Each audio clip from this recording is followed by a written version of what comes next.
round, but we don't have time for that either. So it's all the money round.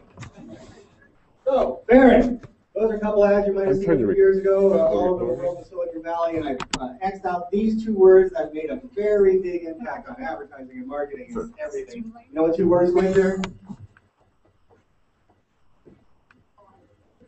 No help from the audience. But I'm glad to see audience participation. Phone a friend. That is incorrect. We're going to go over here. Go to the back of the line. Give this guy a booty prize. Lou, what 2 words went there? Think different. Think different. How about that? 5 points for the Seagulls or the Seagulls or whatever they're called. All right, now this team goes first this time with a chance to really run up the score. All right, Twitter has given those things a name. Do you know what that name is? What's a hash? We're not playing Jeopardy. It is a hash. Hashtag. Justin, we're going to give him that one. Hashtag. Grand prize to Justin. What's your name? We're pulling the plug on 3 points for knowing your name. We're going to the next question. Oh. There's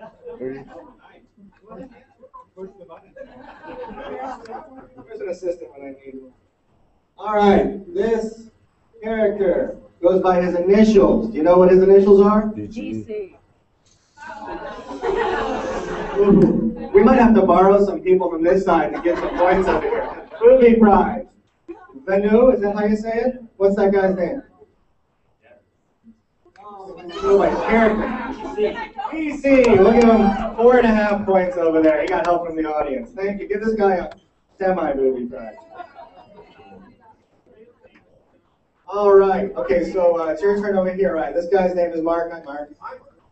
You may call it PPC, right? That stands for something in the online advertising business.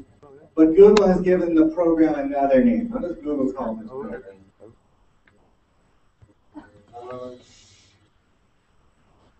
What's the name of this team? Hey, the coffee's back there. You guys need coffee?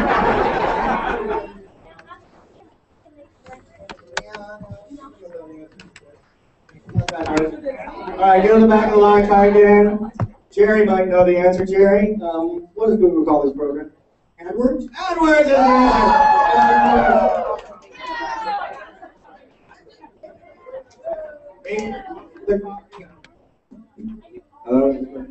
You all three to the left.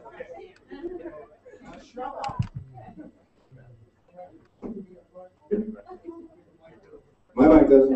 Okay, my mic doesn't. John does. Okay, John is going to do the introduction.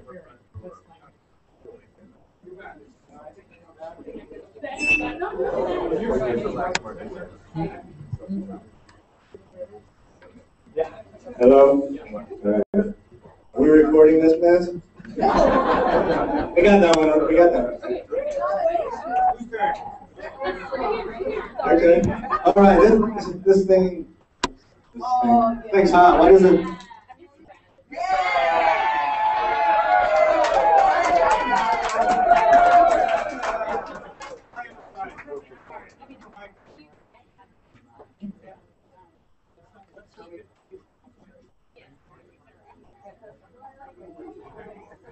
Check. Sometimes.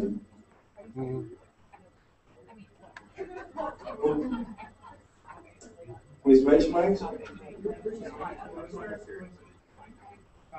right, let's go! Oh, not right. Enough?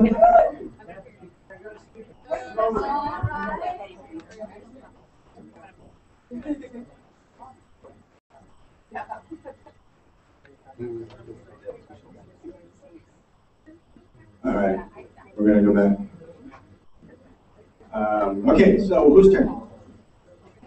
Words. Oh, that one's wrong. All right. You're not old enough to get. Whoa. Which advertising legend? Let's check his age. Which advertising legend are we looking at here? That's not the look of confidence. I would pass. We're gonna pass. All right. Let's go over to Team Duck. Samir, who are we looking at there? Oh, no points for this round. Audience. Lance Stevens from the show Be Rich. Yeah. Alright. Like who? America's first famous advertising leader. Yeah, so, yeah, what's his real name? Oh, who? Alright, these words were essentially a job offer. Some dude said to some other dude, do you want to spend the rest of your life selling sugar and water, or do you want a chance to change the world? Who made that so elegant job offer? Steve Jobs. Steve Jobs. Steve Jobs. Yeah. 10 points. Although I think the audience To John Steve Scully. Jobs was bringing John Scully over from Pepsi, right? All right. Read the book.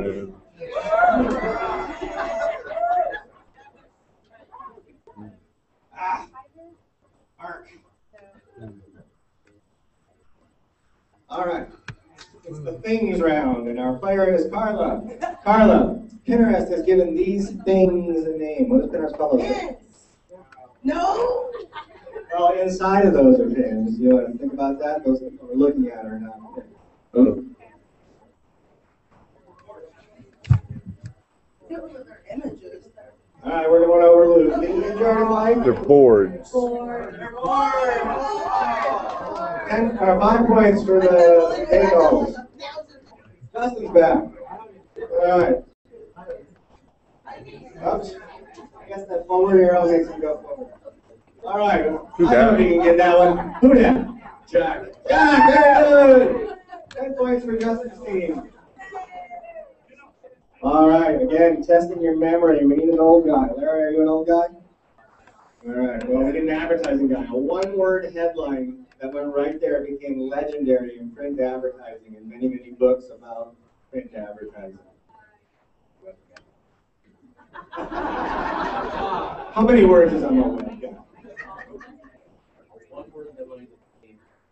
Bug. Bug is not correct. And it's not far from Newton either. You know the answer to this one, Levin? Beetle. Audience? Lemon! Lemon is correct! Volkswagen didn't add about their crap quality control, and no lemons ever make it to the market. Hey, bonus point. Who wrote it? One of those guys, Bernbach, Ogilvy. So famous nobody really knows who wrote it. All right. Where's our web guy when we need him? Are you a web guy, Richard? Oh, we lost our web guy. Well, there's an abbreviation for this stuff that powers the www. What do you call that stuff? HTML. No, you could call it code, but you wouldn't know what code we're talking about. What do you call that stuff?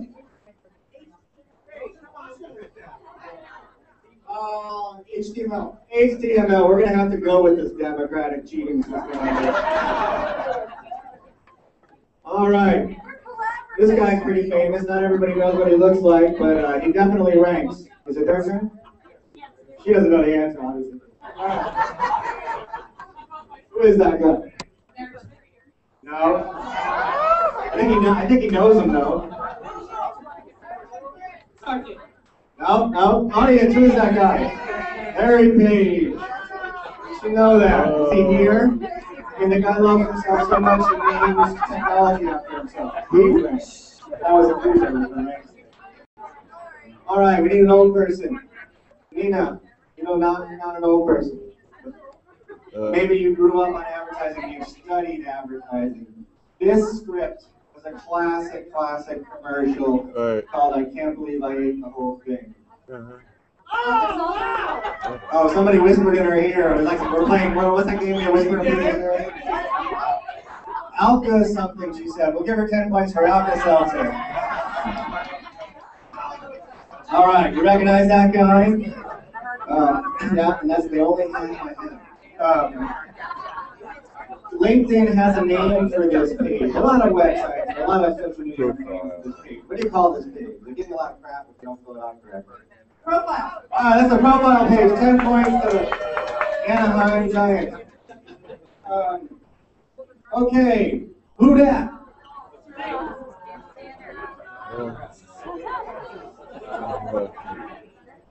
Flow. It's Flo, boy. We definitely have a team situation going on here. 7.5 points for Flo. What's the score? Let's make this exciting. Is it Flo? Is he picking it up? All right, this team can now collapse. But you don't get to yell it out. You got to have the answer or answer the question. Okay, did we do that one yet? Okay, that's Flo. My daughter dressed up as her Halloween last year. All right. I recognize that too. That is Flo there. All right. This is a tough one, but you can handle tough ones. You're a virtual assistant, online mega stuff. So when you get to this foreign-looking page, I'm sure they changed it. You can have like for yesterday today. But when you get to that page, what does it say there? You know what's really stupid? Right now, I'm All right, now we'll go over to the team that needs to cheat.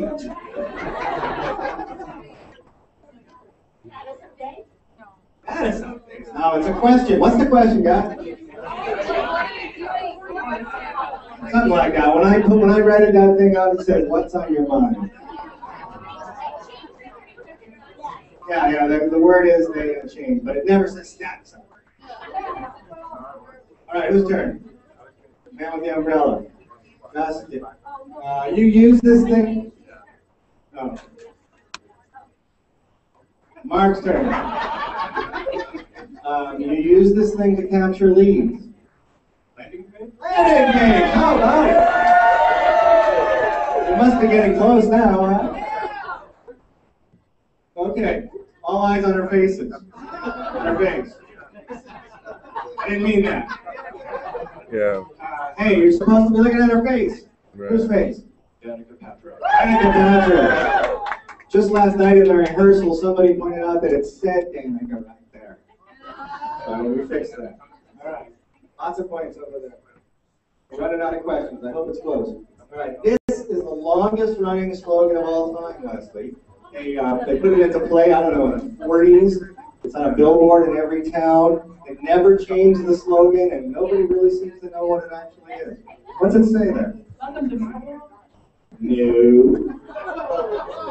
Oh, I have seen that somewhere. You know what it says there?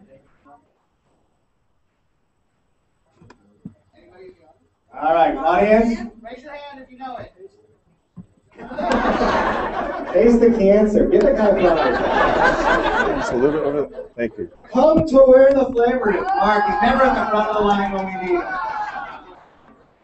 Whose turn is it? Whose turn? Here, right? Jerry? What do you call that thing? A URL. URL. Yes, URL. Uniform Resource Locator. There's a web guy when you need one. All right, this guy's famous. He writes books, people buy him. They worship the ground he walks on. What's his name? Seth Godin. Seth Cohen. No, nice try. Seth Godin. Consolation points. Oh, right. All right, old school stuff here from the Book of Journalism. The author of the article gets a little thing called a what? Oh, very nice. It's getting so democratic. We need to put these people in an isolation booth or something. All right, we're running out of questions here. Things. This thing tells you how you're doing. If you actually care, you're paying attention to your traffic and so forth. Analytics. That's right. Enterprise class web analytics. All right, very famous face in advertising today. We're looking for his character name, not the actor's name. Mayhem. Mayhem. When they work together, what are you doing? Are you looking up the answers? I'm Googling Is it it. recording? Yeah, this is on the web. Is it on the web? Yeah. Is there any teeth whitening software? What? Sorry. Whose turn? This is the easiest one. I can't see. What does it say there? Oh, it's on your turn. Okay, what word goes there? Pretty popular word these days. My kid says it like every third word. Like totally. Ooh. You have to be online to know the answer to this one. Anybody online? These damn things are everywhere. Infographics, please make them go away. All right, this is a new face to the world. What is this face? Windows 8. Oh, you're on a roll. Oh, he must have a lot of swag by now. All right. Let's get back into talking time to a very famous slogan that became a film. What word went there? American Online Days. You got mail. Yeah. You got mail. All right, a web guy. Are you a web guy? We're back to web guy stuff. There's a web guy right behind you. These things have a name in the blogosphere. What are those things called? Tags. No, I could be called keywords, but I'm not accepting it. That's not the answer I was looking for. What do you call those things? Tags. Officially tagged Cloud. Let's give this team -5 points.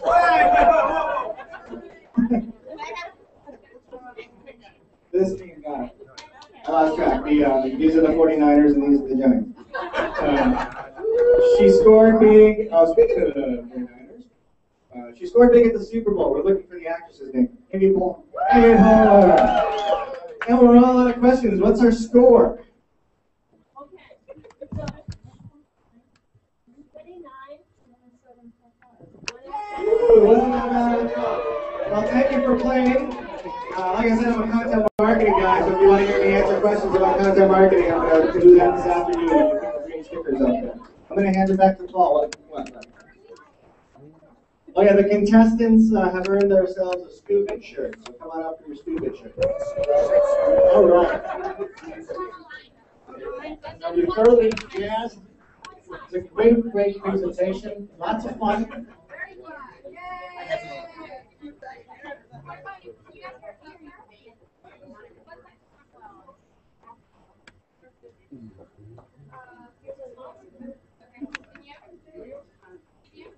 All right. Here's the bigger hat presentation. He does PR. There you go. So I just wanted to set you up a little logistics. I want to thank all of you for being here. First, we'll get these T-shirts handed out, and then we're going to just go through this. Let me kind of set the table here. How many of you drove more than 100 miles to get here? Okay. And how far? Where'd you come from? Tucson. Here. Anyone farther than Tucson or Bakersfield? How about 75 miles? All right. Now, we're here at the whole campus. So, did you come here today? How far did you travel to come here today?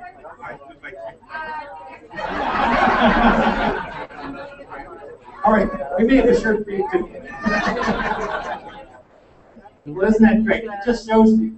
Let me share what happened yesterday. We did our little volunteer check-in, and then Lou's drove all the way up to Bakersfield, which I was like floored. And then part of the viral part is that even though we're at home and we're in San Francisco, we were on the bend point, and there were 2 volunteers that saw it from Sonoma State. They came down. So it shows you the power of social and these type of events. Now, I just wanted, just fabulous, and thank you for all coming today. I'll just give you a general setup. There's 4 rooms down here. There's a total of 8 classrooms, just so you know when we take off. 2 are front and back of me, 1 there, and 1 behind reception. Now, there's 4 upstairs. There's only 1 way to get up there. There's the elevator, and outside is a stairway. So if you're anxious to get no, let me just say, there's no other, they're both in it.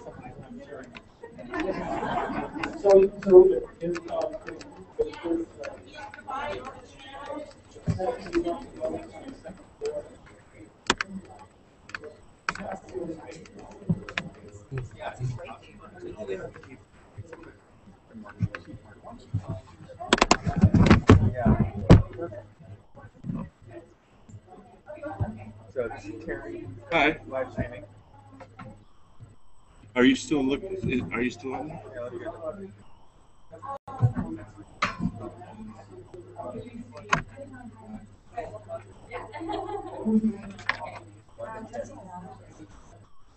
It looks to have gone black, but it says live.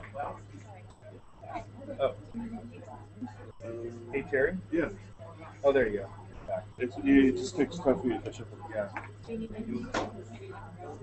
Okay, so I was kind of told that you were doing everything all the presentation. Yeah, I'll So one of the problems that we have is that we don't any when I sign up to sign up sheet, I don't have all the session notes. So I communicated with Graham and told all the speakers that they might need to facilitate the session notes on their own. So if we don't have all the presentations after a while, I'm going to be everybody and have not maybe today, that's what I'm saying.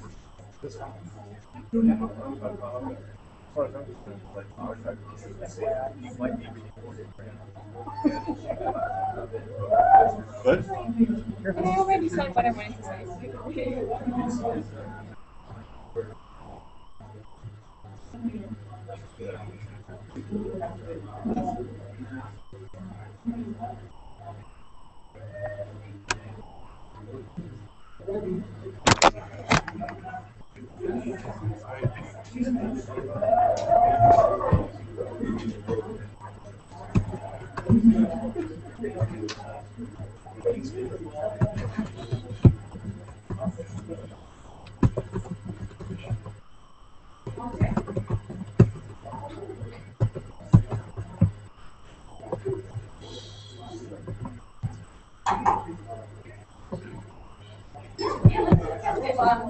Just to make sure.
Can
you tell how many people are in?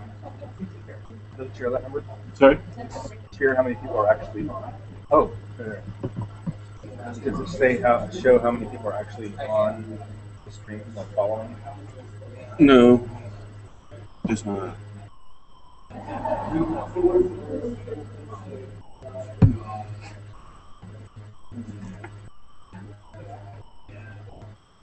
There might be is there a statistics button?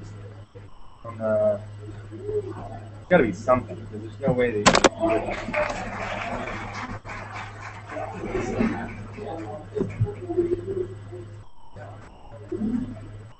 It doesn't tell. Really? There's a statistics. Go ahead and I'm going to set the. Yeah.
I heard say my name and like, I should go out there.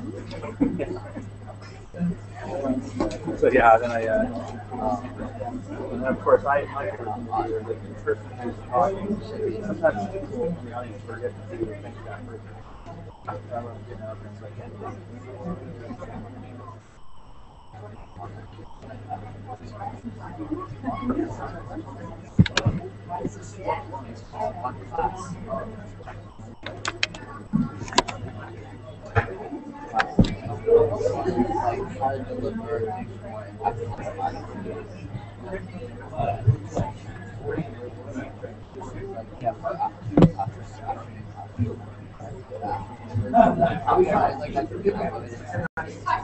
Alright, just FYI, we're streaming live from here, so you can stay there. I just want to let you know that if you were to say anything, if you picked up. Okay. Is it streaming live right now? I don't know how much they can hear, but I'm hoping they can hear us right now, so Oh, I that think they can hear her. I remember you from last time. Yeah, exactly. Oh yeah, I remember that.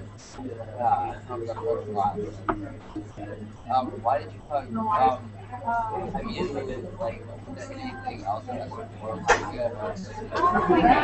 I think they just sent out emails.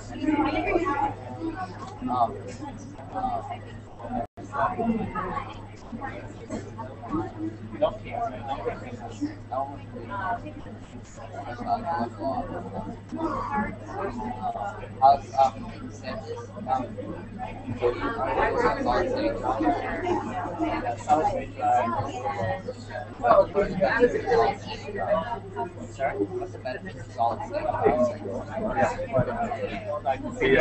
Here it is. Here. I appreciate it. No, I don't.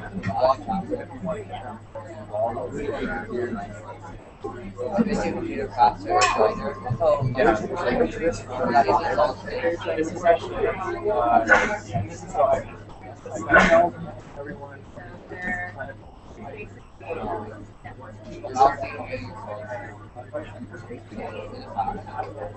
Anybody who is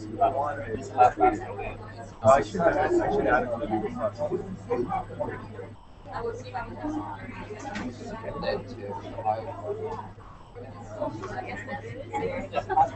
Pay attention.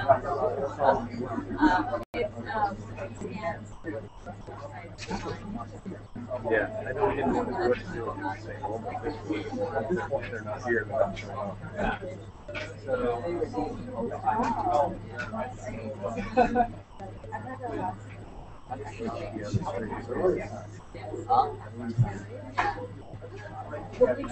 Tagged it, and applied for it.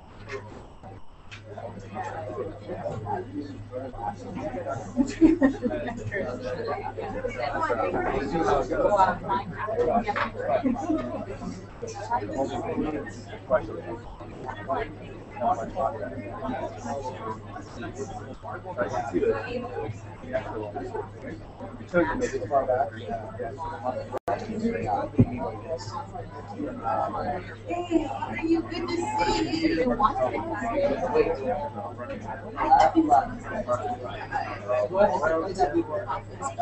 Video streaming, yeah. It's pretty good.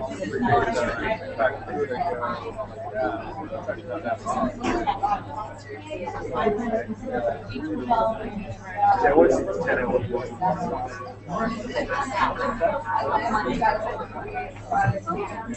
Suggested videos. Maybe it was on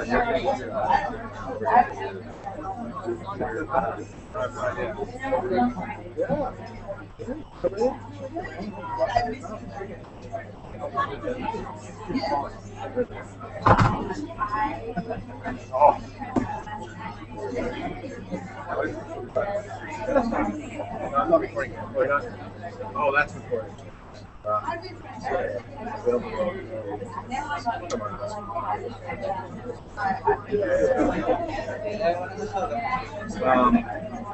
Maybe I might have to change the settings. I locked it out in general, but sometimes some apps go wrong. Yeah.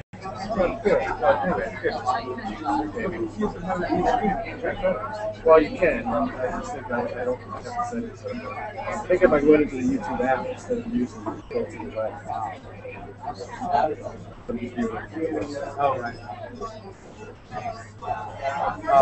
You're in the audience.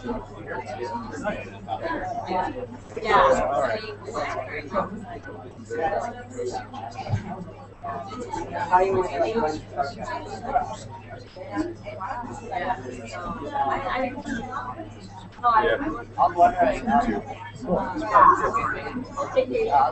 That's weird to do that. Where's the weapon? It's going to block it, right? It's not going to do that for very long. It takes 5 seconds. I'm not seeing it. There you go. See, it's showing up.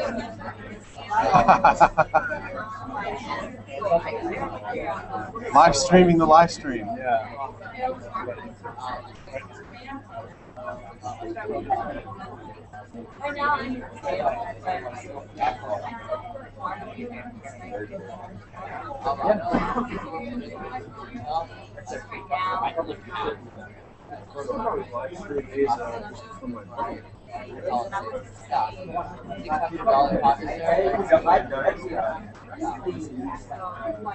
Y'all do Wi-Fi anyway. $600 online.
No, you like to make that part of it.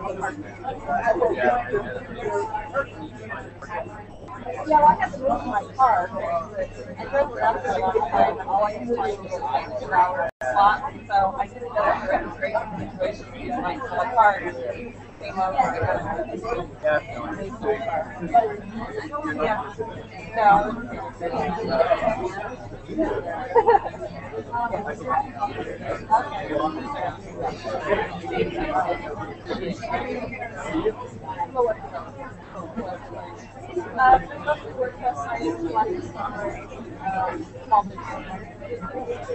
Most of those have a lot of help. I was looking for one person. Yeah, no, So I never really got out of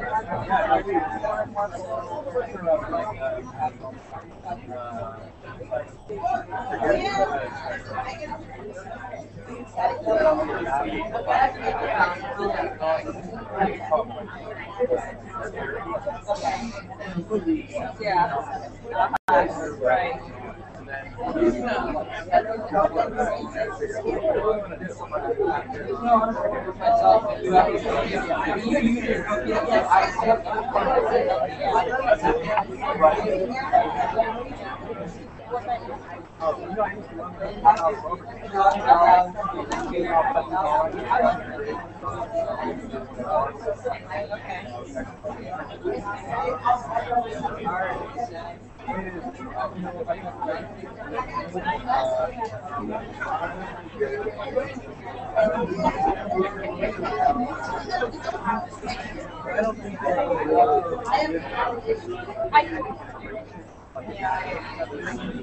I think the trade-off is they have to train them.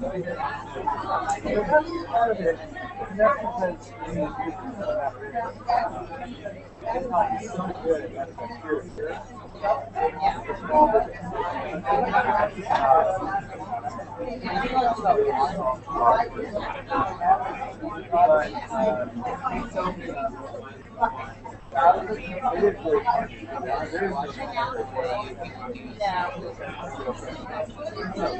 Yeah, I mean, pretty much every college is like,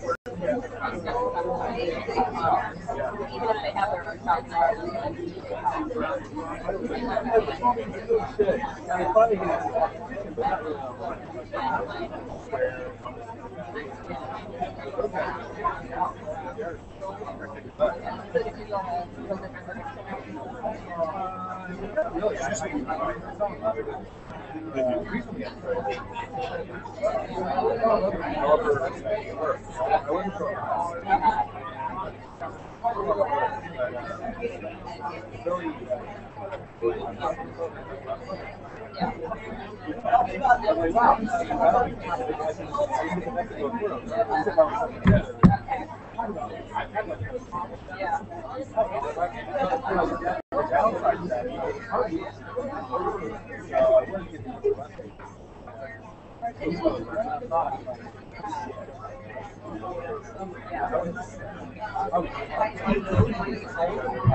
And so I'm in that. Like, wow.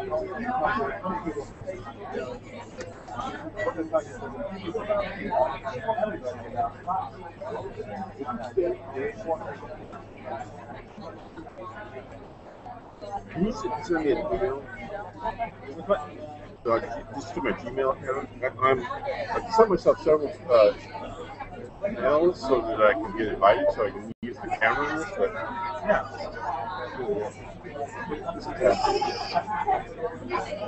The problem is I don't think you'll be able to switch. yeah, actually, I can. You can switch control over what participant you have down. Yeah, that's what I'm trying to get to, By the right? way, this is a great opportunity to try things. Right. And that's what I'm trying. I'm trying to get to my camera on this, and that way, during the sessions, I can actually walk around. Yeah. Let's take a picture of this.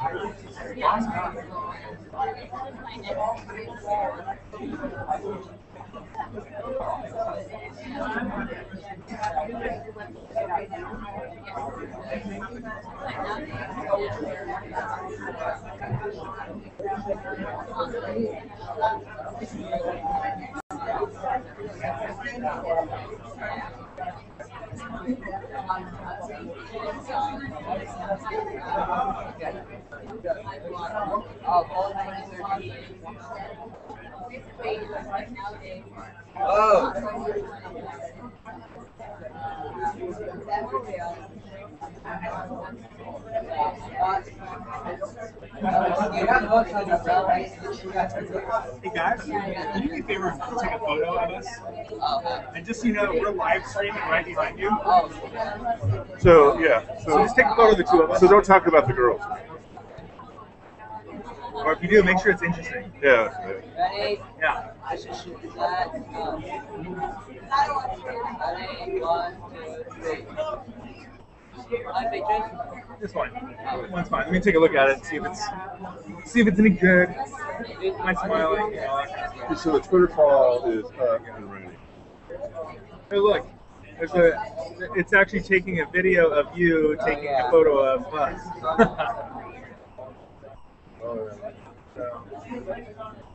Sweet. That's a great touch, though. Actually, that's a great touch. So I got your mail.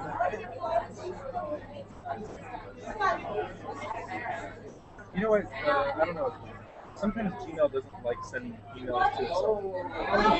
Yay! I'm really impressed with you guys. Saturday morning, and you guys are here bright and early to learn some stuff about marketing and maybe add some tips into things that you already know. So I am Arabella Santiago. I am your speaker for this session, and I am the marketing and communication director at this. And we're very lucky to be here today to sponsor this beautiful conference and bright, beautiful spaces as well. So today I'm going to be talking about this session. Yes, go ahead. I just wanted to let folks know that we are live streaming this presentation. That shouldn't change anything you're going to say, but I thought we should let you know. Okay. Thank you very much, Annabelle. Annabelle, right? Yeah.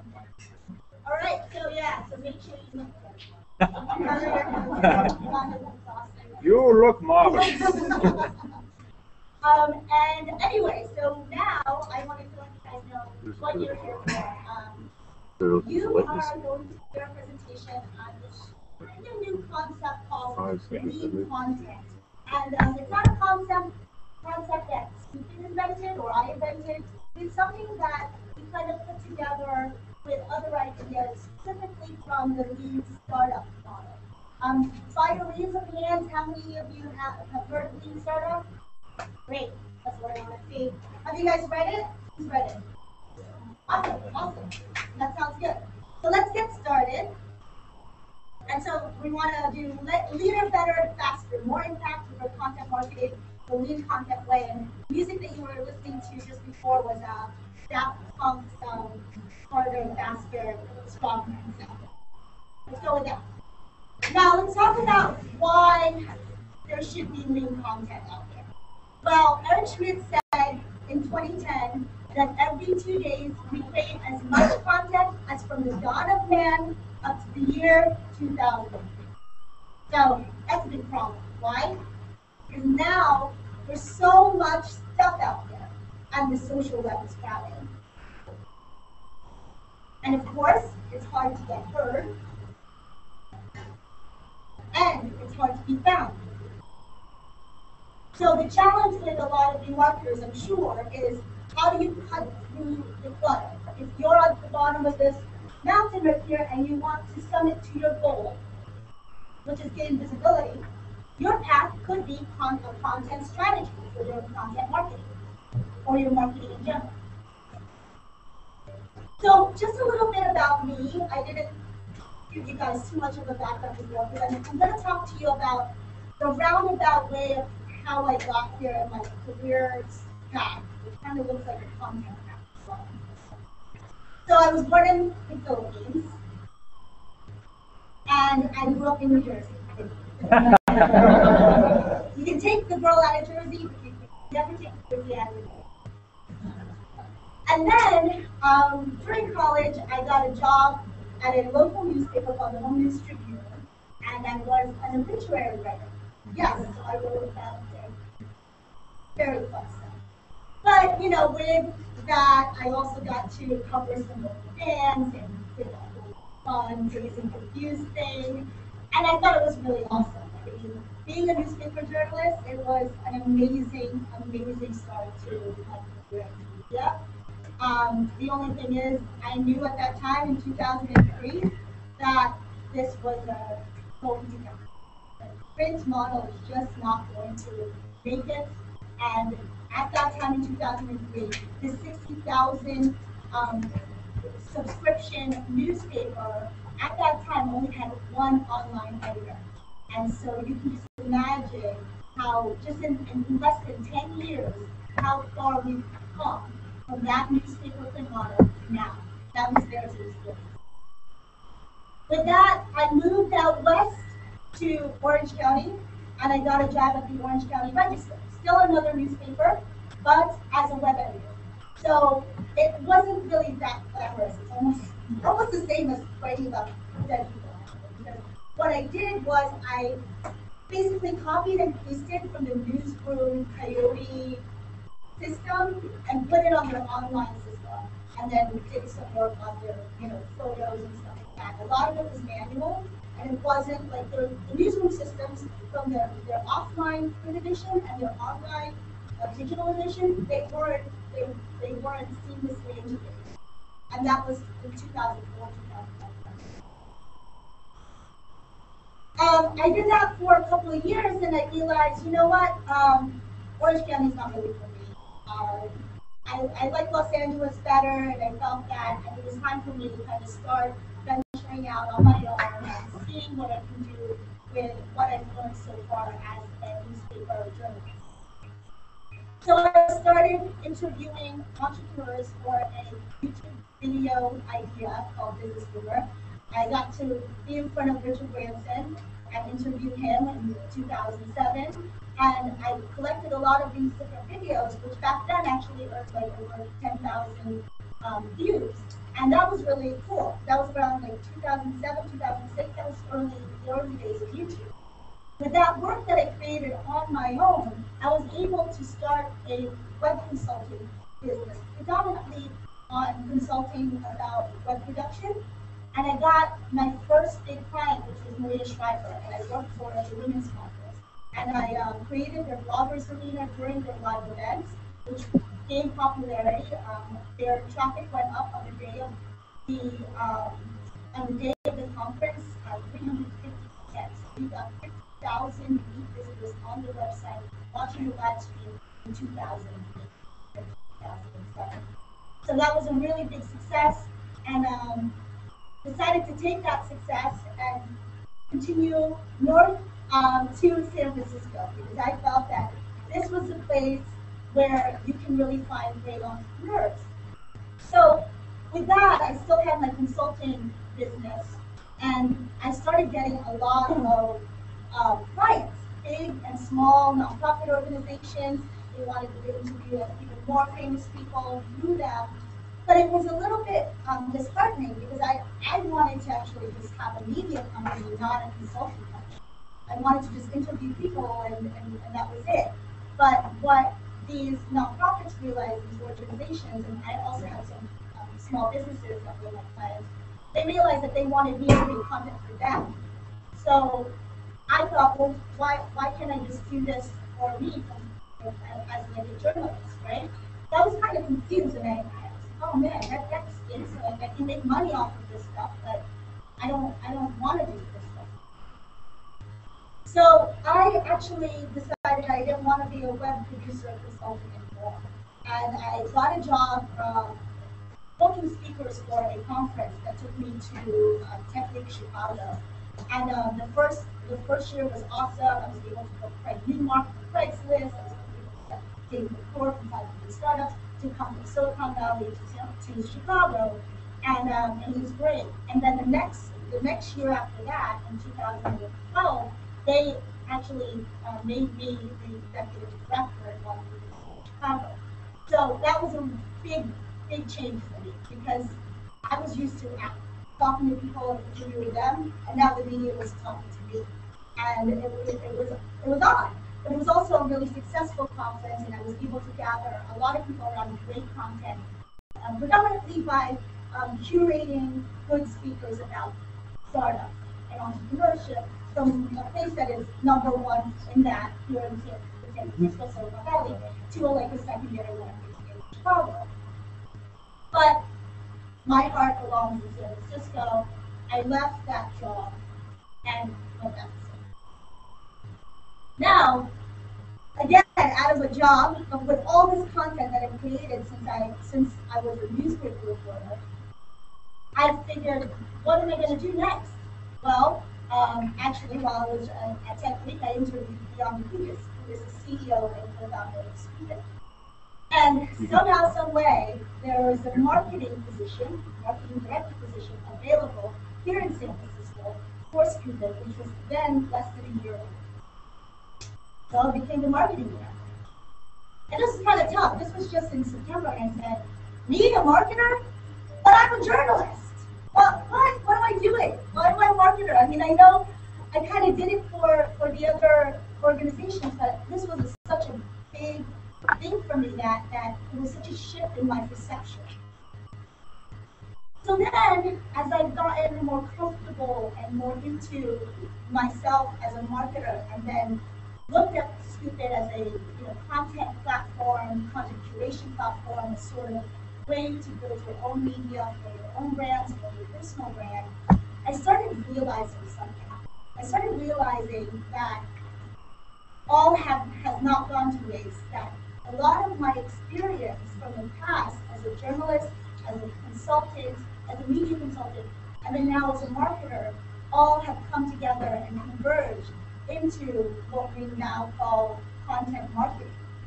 And I'm sure you've heard of Brian Solis from the Altitude Group. He's the guru of this sort of brand journalism idea. He said that brands must become media to earn relevance. And what you see here is a red gold page. That doesn't look like a product, like an energy product page, right? It looks like a media platform, a media page, covering news and events about extreme sports and extreme sports athletes. So, now that we've established that, brands must produce good content. So marketers, now you have not just become, on the business side of just selling your brand, putting it out there, but now you actually have to think about what type of content you're creating. So, if you have to produce good content, what is good content? I mean, this is such a nebulous idea. How do you kind of put this in one place and say, this is good content? Well, I'm going to take a crack at it. So I think good content is valuable to your audience, consistent with your message or your focus, dynamic, fresh, and frequent. So just to summarize, good content is valuable to your audience, consistent with your message, dynamic, fresh, and frequent. But as we all know here, even if you're a writer, a natural writer, or you're just a pure marketer or advertiser, it's very difficult to create this all. And we can't all send a man to space and create good content. I mean, who has millions of dollars to do that, right? Great job on the Red Bull men, awesome job on the Red Bull men, but the premier content marketing right there, you can't do that with all of us. I mean, I don't know, maybe one of you guys can, but I don't have that kind of thing. So, how can we create a content strategy that has impact with limited time and resources? And this, again, this is either for your own personal branding, if you're a consultant, or if you're working for a big brand. Well, these things apply to all of us here in this group. Well, we got to become a lean, mean, content producing machine. Okay? That's what we got to do.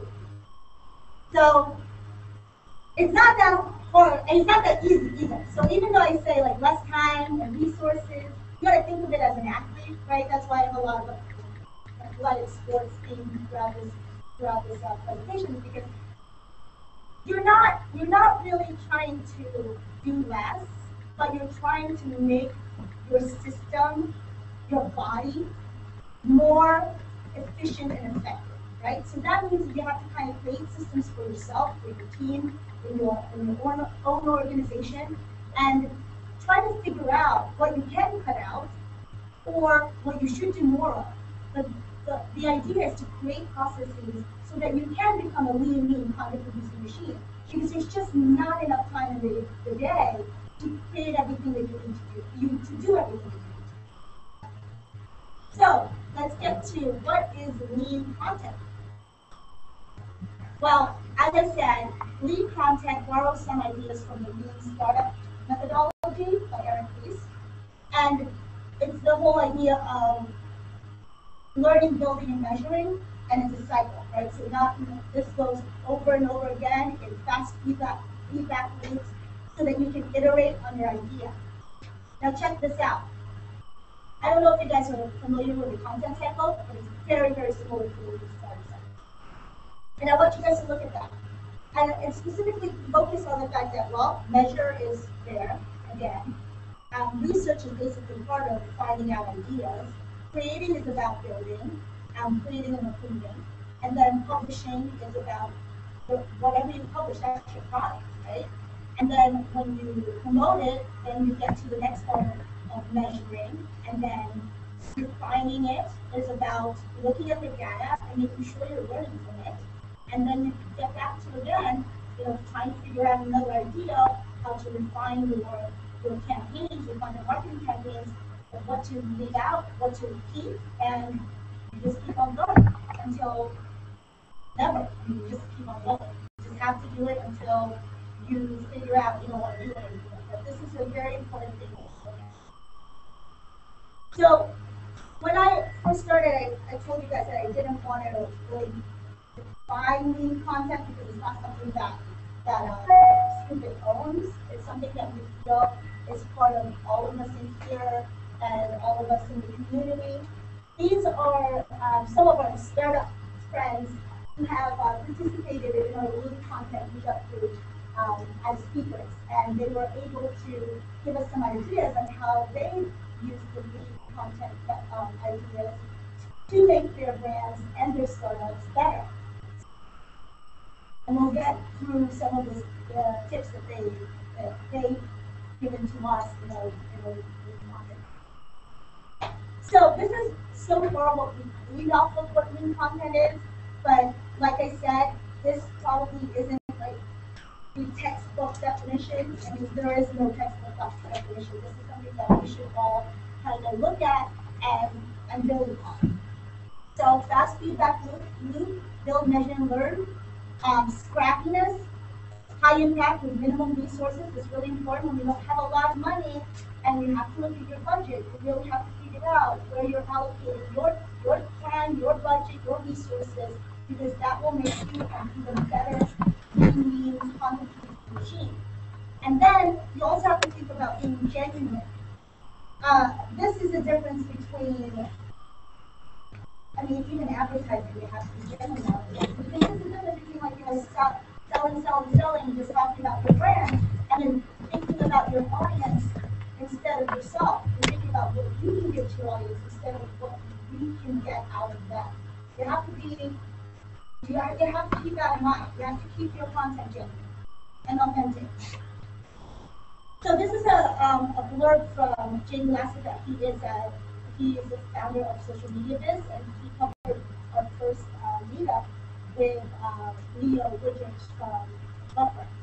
He says, Jamie Lassiter sums it up as, like lean startup culture, the marketing sector could learn a few things from smaller, nimble means of spreading the word about a great new product. Blasting out a brand message doesn't work if the underlying claim or value proposition is bugged. So now that we went through like this sort of higher level idea of what is lean content and why I'm here and everything, now we got to talk about some more tactical things and tell you what so far we've learned from our startup community on what lean content is, and then apply it to some things that you guys can actually practice and do on your own. So 5 steps to float like a butterfly and sting like a bee through lean content. Number 1, take the marketing out of your content marketing strategy.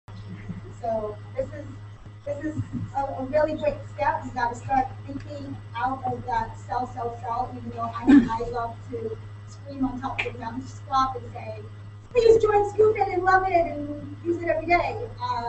It's really not that effective. So that's not going to work. Because a high impact content strategy is an integral part of your core business, not just your marketing. So this is an important thing to remember, especially if you're the content strategist or if you're the content marketer or if you're the marketing person in your group, and then you have a CEO who doesn't believe maybe in content strategy, and you still have to kind of sell him or her around the idea of a content strategy for your business. You don't want to just have this live in your marketing department. You want to get everyone's involvement because there's a lot to do and you can use a lot of help. So here's some lean content tips from our startup peeps. Leo, who I just talked about, he says show your passion and culture in your content, and traditional marketing doesn't always work in the startup world. So he found that last point out by testing his email blast. So his team usually just sends out emails that look very personal, no images, nothing, just like very kind of one-on-one type of email messaging. And then a couple of times they tried a very well-designed newsletter with links and everything like that, and it had way less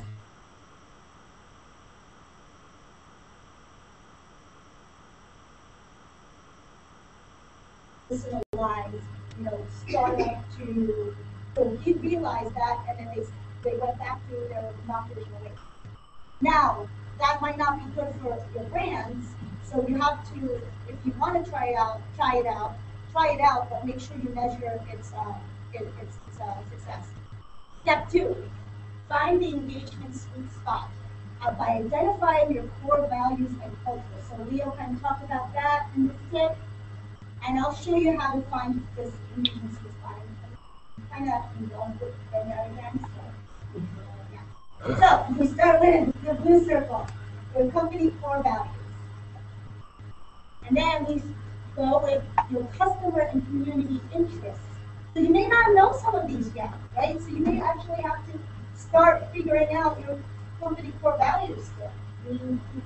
That might be a step for you. But if you know that, then you can go move forward to, finding out your customer community interests. And you can find that out by doing surveys with your community, or just kind of researching and listening. And then don't forget your internal team interests. Some people might forget that because you already have company core values. You also have to think about the different people on your team, because like I said, content strategy is not just part of your marketing, it's part of your business support.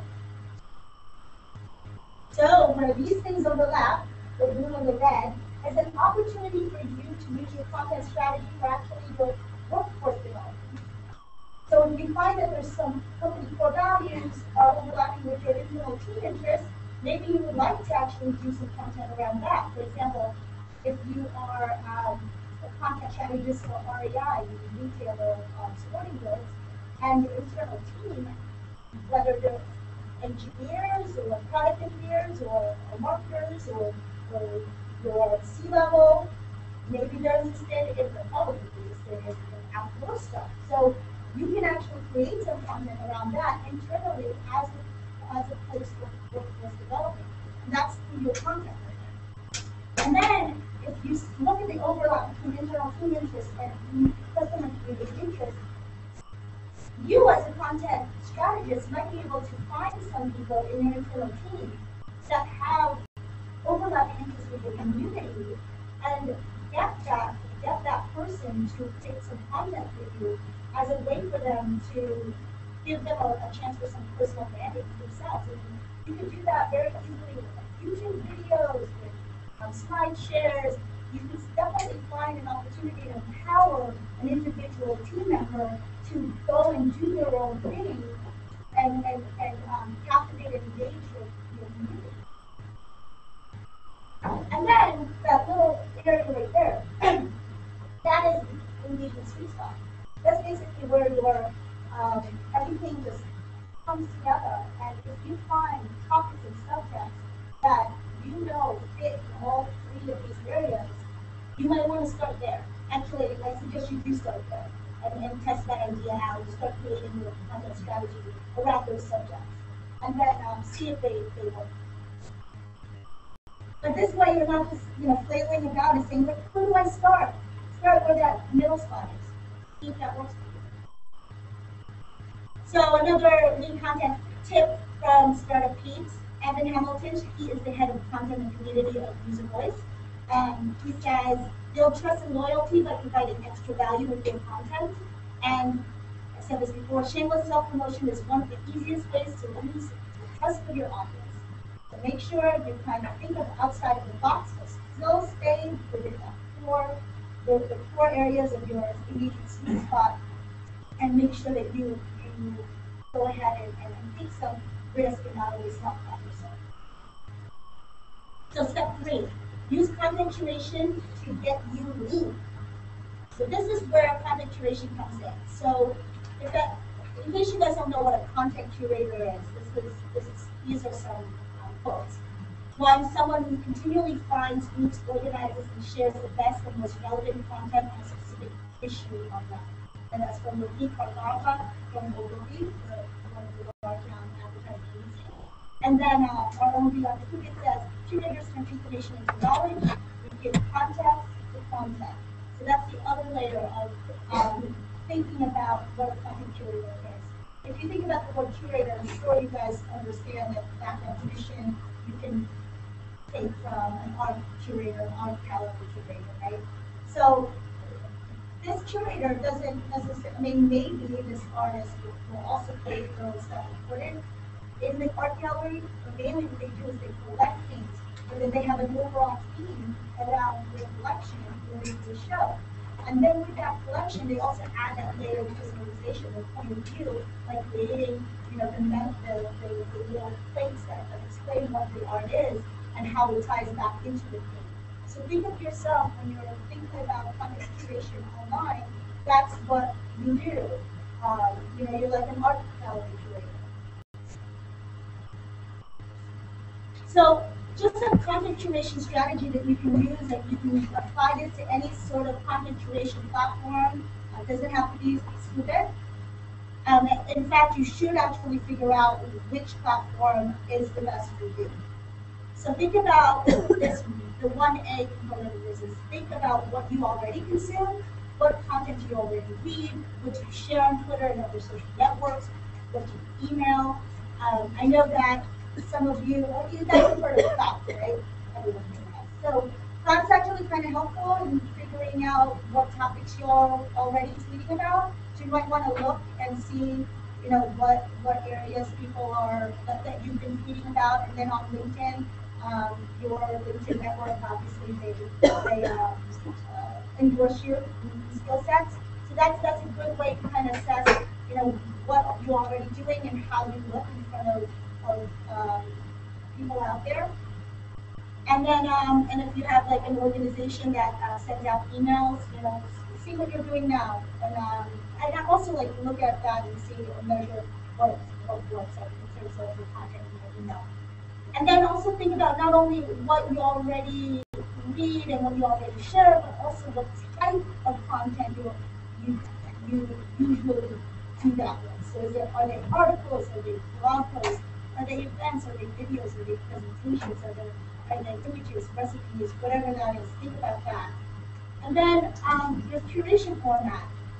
How would you like to display this? And what does your art gallery look like in terms of its architecture? Do you want it to look like an e-magazine or a story or a hidden board or a multimedia channel?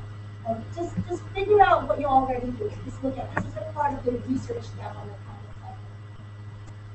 The next step is organize your sources. So when I say sources, I mean kind of like what blogs you're already reading. I know that Google Reader's about to die, and people are pretty upset about that because that's where they send their RSS feeds, and they can easily, read their favorite blogs on there.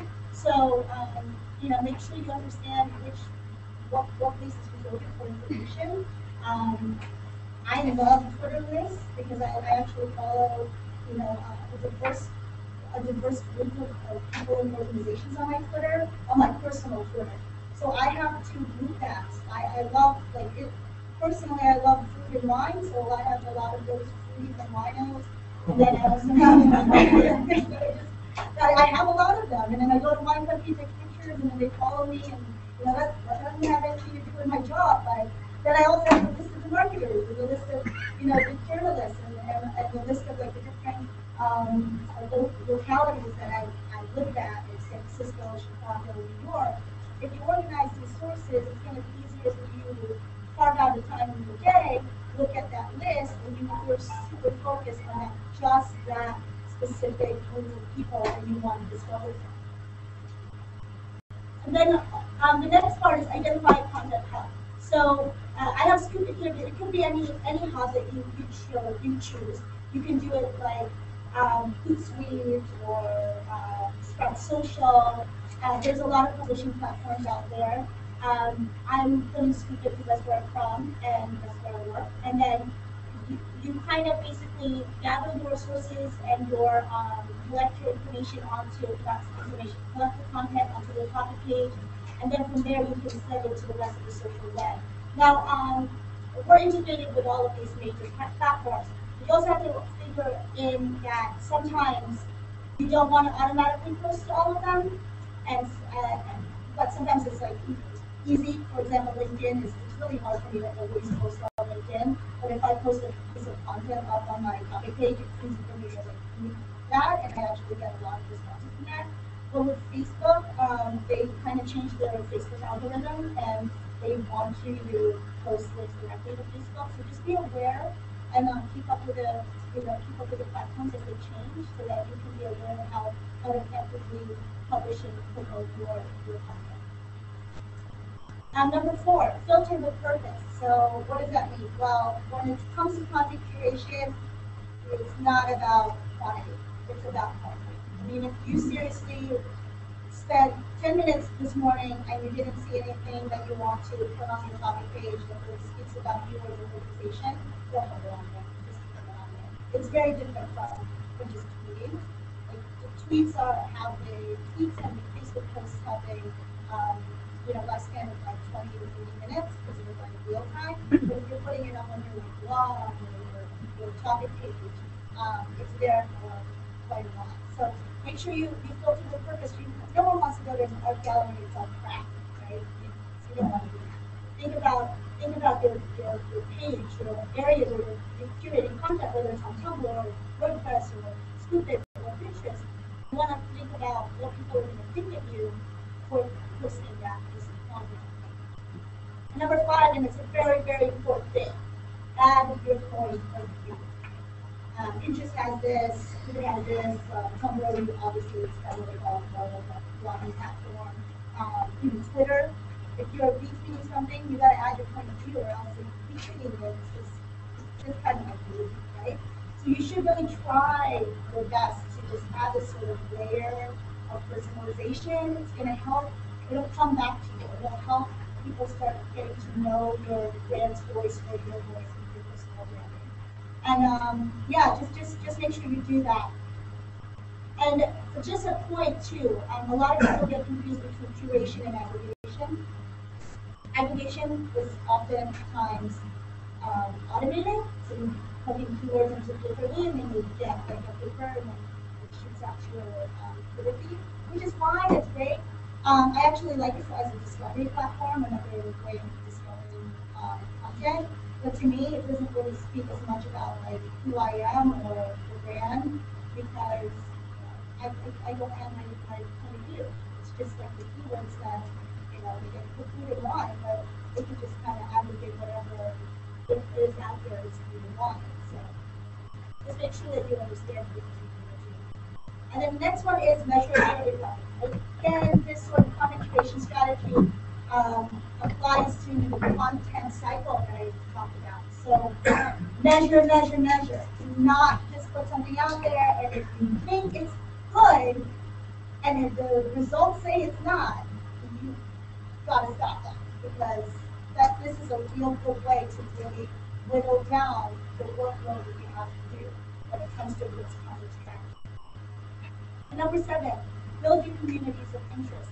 So like social networks that are social, based on the social graphs, content curation is more based on the interest graph. It allows people to find you.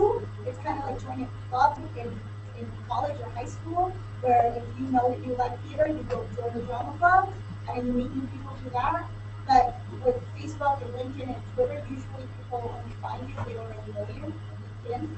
So make sure that content curation serves that purpose of building your communities of interest. So, new content tip from Startup Peeps. Ashley Tate, she is the content lead from SEO Moz. She says, when you're running lean, the best way to find content is to look at what already exists. And then, like you said, measure and keep what works. Now, I think that curation is actually a good way to help you with your research to figure out what's out there already. So if you're curating every day, if you can't create blog posts every day, that's fine, because the act of curation, content discovery, content selection, and content sharing is a way for you to kind of gauge the market and see what works and what doesn't work for you, so, or for your brand.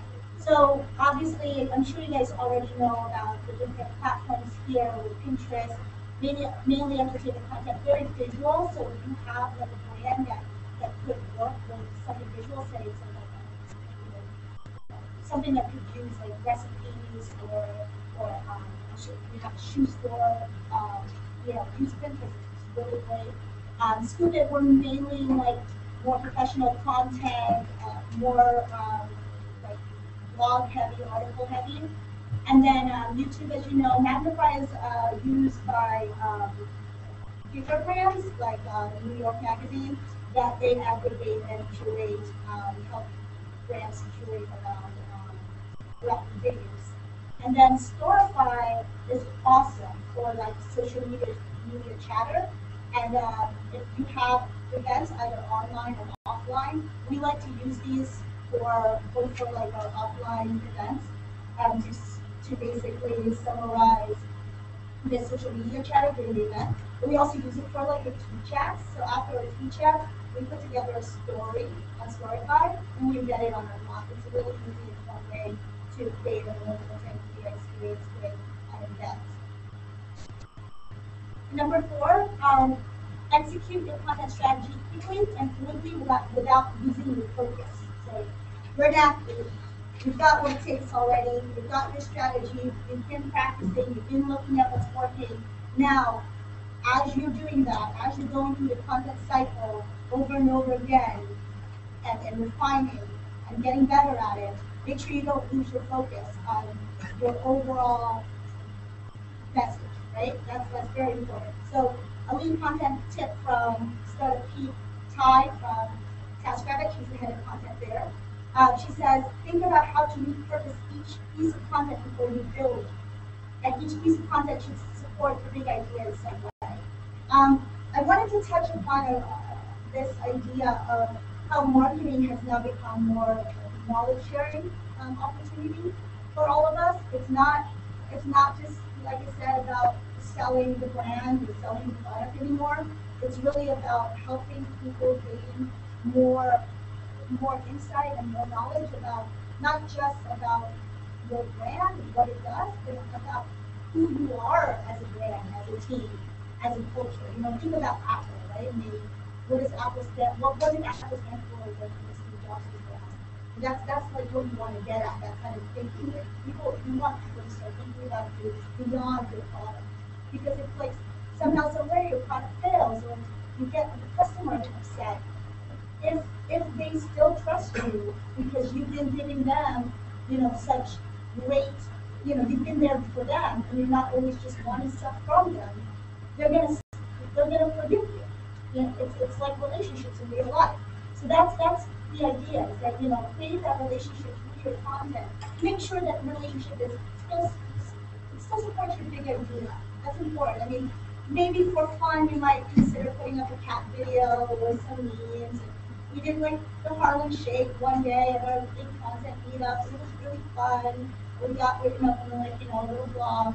But after that whole thing subsided, I mean, that was it. Like, we got like 2,000 views and that was it. But it was still fun. But make sure that everything kind of still goes back to that idea. You don't want to get caught up on trends too, not trends, but you don't want to get caught up in like memes too much. If you're not doing the more purposeful, grounded pieces as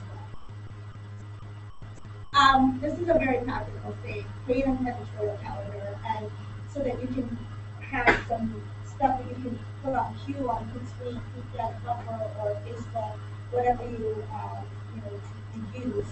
I use a combination of these things.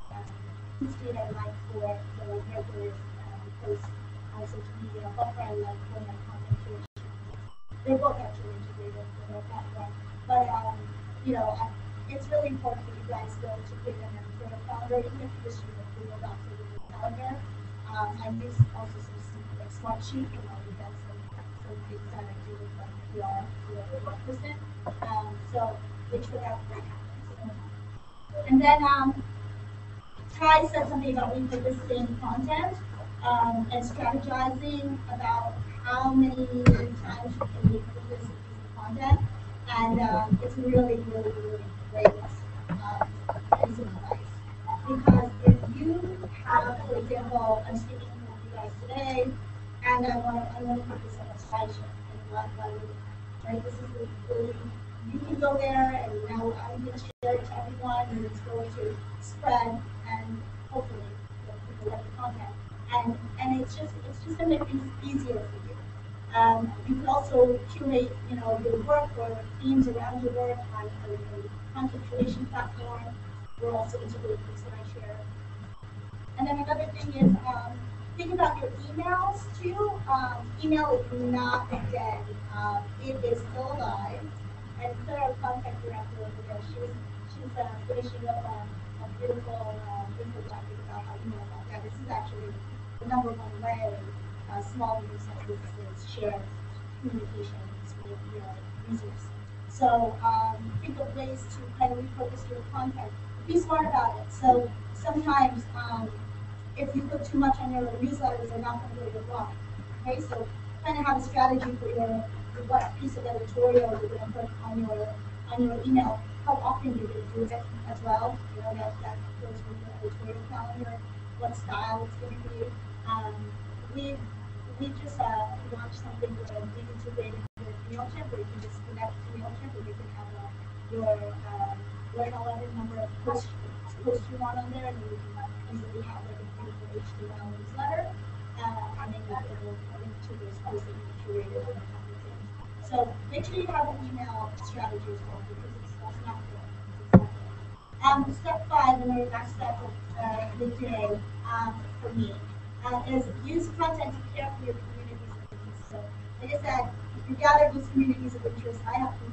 I myself, just as a personal brand, would say I that food and wine stuff, I've done it with marketing stuff, and so there's definitely multiple communities of interest, and also if you're a brand, you could also have that. So for example, if you're a nonprofit organization, and you've got multiple goals, right? One is to help your constituency, whatever that is, if it's a breast cancer organization, or if you like breast cancer, women with breast cancer, women who just beat it.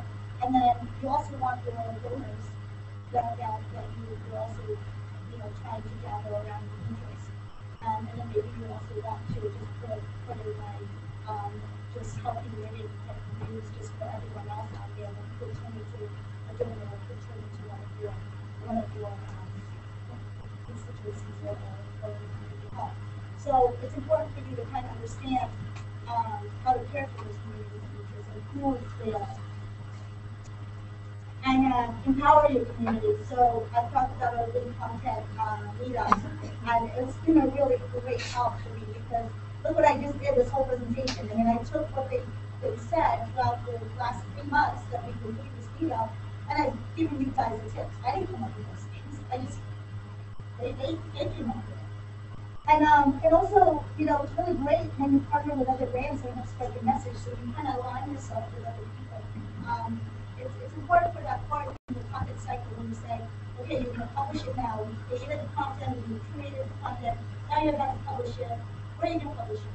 If you're just publishing it on your blog, it's great. But then the next step is, where are you going to promote it? Well, if you have partners, then you can promote it on their sites too, and on your social channels. Do it. That's a really good way to work together, and do it for them as well. We did this with at South by Southwest. We partnered up with Hootsuite, and our community manager, Allie, she wrote a Hootsuite class, and they allowed us to, give out these stupid t-shirts and stuff like that. And it didn't cost us anything. It just, Allie being there, and that was so great. And they also used our platform for that campaign. It's so powerful to partner up with your brands that are like yours. And then suddenly you're starting to build like overlapping communities of interest, and more and more you'll start figuring out multiple ways to work together and spread the message about all the things that you care about. And then if you empower your community, they'll become your cheerleaders, right? Because you're like an awesome athlete, and your cheerleaders are making sure that you make it to the finish line. And so that's it for today, but I'd be happy to take questions if you guys have any questions. And we have 15 more minutes, so. Yes?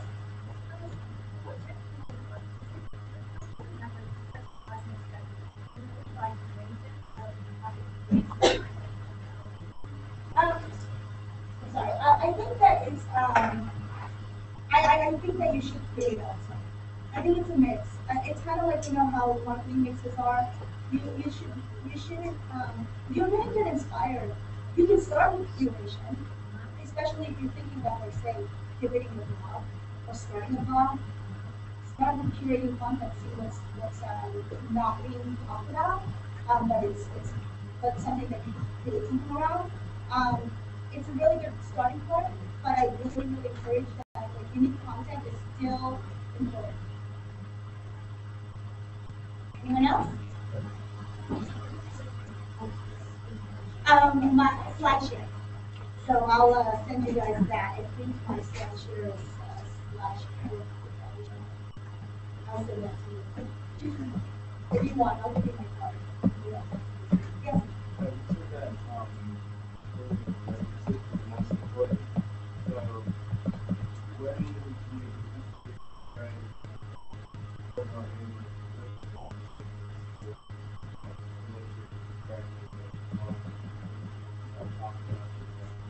To other people? Oh, I mean, I think that, with us, it's pretty easy because we integrate with multiple platforms, like LinkedIn, so we have to talk to them, it's really easy to start that conversation through our technology. But if you're just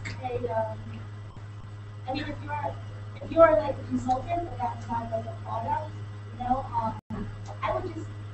I think that you should just feel it out. It's kind of like just meeting somebody and saying, I work with a lot of social media consultants, and so if I like them and think that the work is great, then I start talking to them about partnering up and seeing if they would be interested in holding a workshop. So, does that answer the question?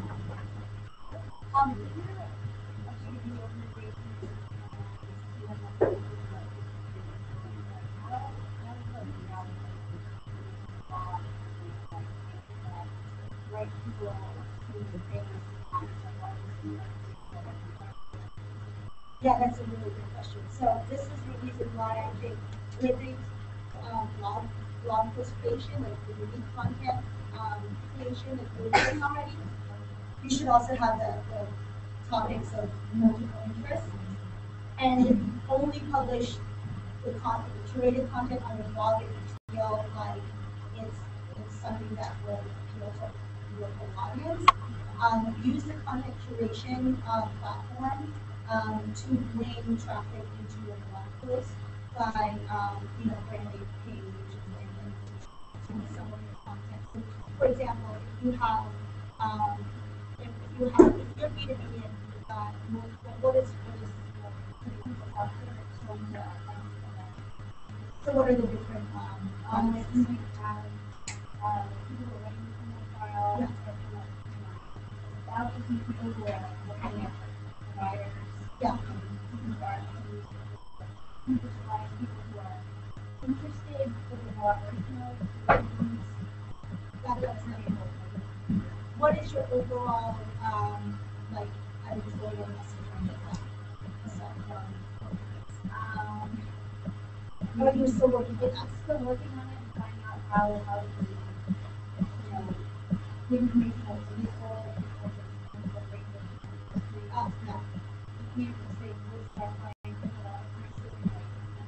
yeah. So I think that actually the content curation platform will be great for you because you can just kind of source information like your research and then target each group with it. So like I said, with the breast cancer awareness organization, you can do something on funders and just general media on topic and then something more like breast cancer. So you can bucket that and then you can share that on your Twitter and on your Facebook and all of your social networks. And then with your blog itself, you can just keep that to corporate communications. And then if that blog post that you created applies to one of those buckets, then curate it onto your page. So that's how you will kind of figure that out until you have like an overarching message. Anyone else?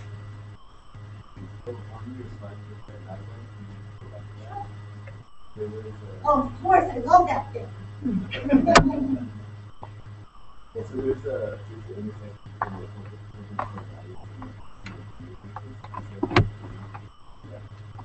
Oh, this one.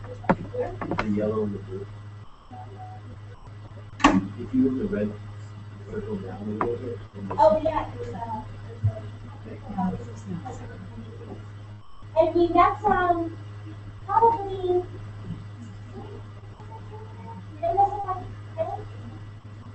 If you move the red circle down and that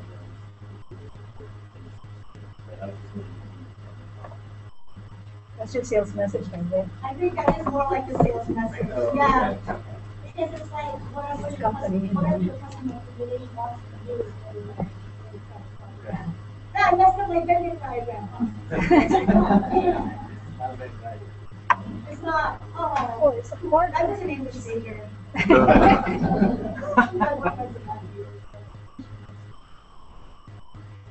Okay, I'll add that in, but you're right. I think it is a sales.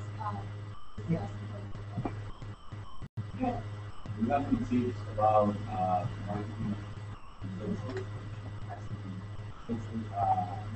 strategy, CSR strategy, putting out how do you market social issues.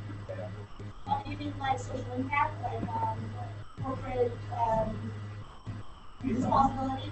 Okay. Yeah, that actually is a really great. That's a great area for content curation because it's it's easy to figure out, like if you're, Salesforce has a CSR program, and they give back, it's like more of an employee give back, and they so we can talk about, talking on volunteerism, and why that's important to workers. And I mean, that is a gold mine of opportunity.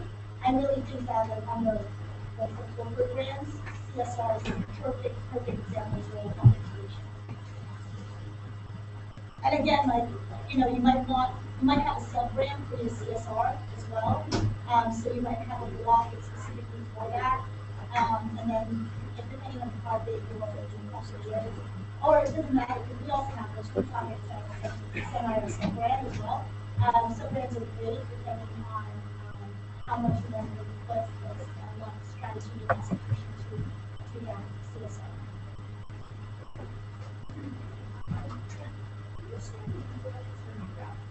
Yes, sure. It's meetup.com/conference. I will have one in April. So I hope that you guys, I still haven't figured out this week yet. We just had a SEO launch event. So I'd love to see you guys there. Anyone else? Thank you very much.